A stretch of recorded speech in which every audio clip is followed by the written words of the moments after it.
Hello friends, હું છું નિમિષા સોની. સ્વાગત છે તમારી મારી યુટ્યુબ ચેનલ ઉપર. આજે હું બનાવવા જઈ રહી છું દૂધી ચણા દાળનું શાક. દૂધી ચણા દાળના શાકની માટે મેં એક વાટકી જેટલી ચણાની દાળ પલાળીને રાખી છે. 200 ગ્રામ જેટલી દૂધી લીધી છે. એક નાની એવી ડુંગળી ચોપ કરી છે, ટામેટું ચોપ કર્યું છે, આદુ લસણ મરચાંની પેસ્ટ તૈયાર કરી છે. વઘાર માટે જીરું, હિંગ, રાઈ અને લાલ મરચું પાવડર, હળદર, ધાણા જીરું, મીઠું અને સ્વાદ અનુસાર ગરમ મસાલો. વાસણ લીધું છે, તેલ ગરમ થઈ ગયું છે. મેં 2 ડોકલી જેવું તેલ લીધેલું છે. રાઈ એડ કરું, જીરું એડ કરીએ, હિંગ એડ કરું છું, આદુ લસણ મરચાંની પેસ્ટ એડ કરું, સરસ સંતરાઈ જવા દેવાનું.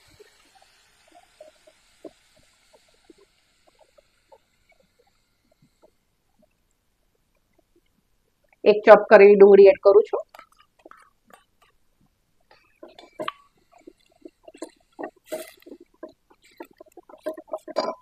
એક લાઇટ પિંક કલરની થાય પછી આપણે તેના અંદર ટામેટાની પ્યુરી એડ કરીશું.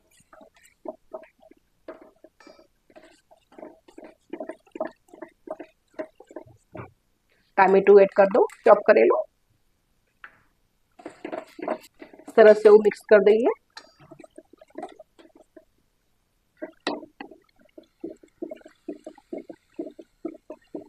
ડુંગળી અને ટામેટામાં તેલ છૂટું પડે ત્યાં સુધી આપણે તેના અંદર મસાલા એડ કરી દઈએ. લાલ મરચું પાવડર 1 ચમચી, હળદર અડધી ચમચી,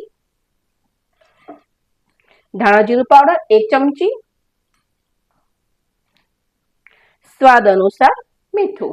તમે આ મસાલા તમારી મરજી મુજબ તીખા કરી શકો છો. સરસ એવું મિક્સ કરી દઈએ. આપણે ડુંગળીમાંથી તેલ છૂટું પડે ત્યાં સુધી થોડું સંતળવા દઈશું. આપણે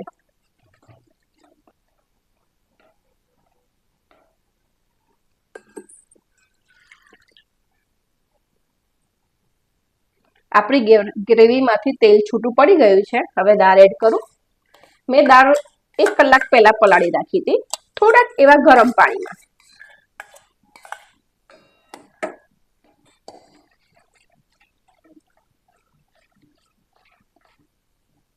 દૂધી કટ કરી રાખી હતી, એડ કરી દઈએ.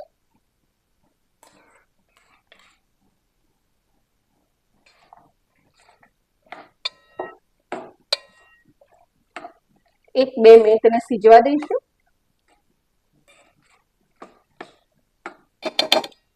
થોડુંક એવું પાણી એડ કરું છું. દૂધીમાંથી પાણી છૂટું પડશે ફ્રેન્ડ્સ, એટલે પાણી થોડુંક ઓછું રાખવું. ગેસની ફ્લેમ હાઈ કરું છું.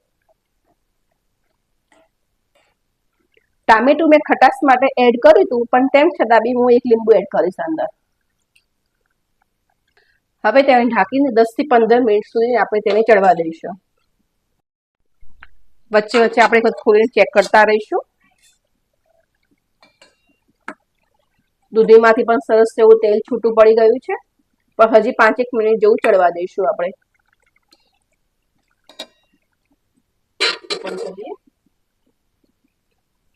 ઓપન કર્યું છે. જો સબ્જી સરસ ચડી ગઈ છે આપણી.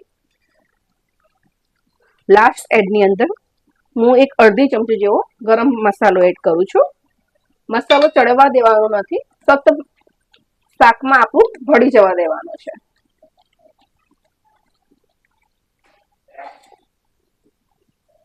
સુગંધ તો એટલી સરસ આવે છે ને, ચોક્કસ તમે મારી રેસીપી ટ્રાય કરજો અને મારી ચેનલને લાઈક, શેર, સબસ્ક્રાઇબ કરજો. Thank you for watching.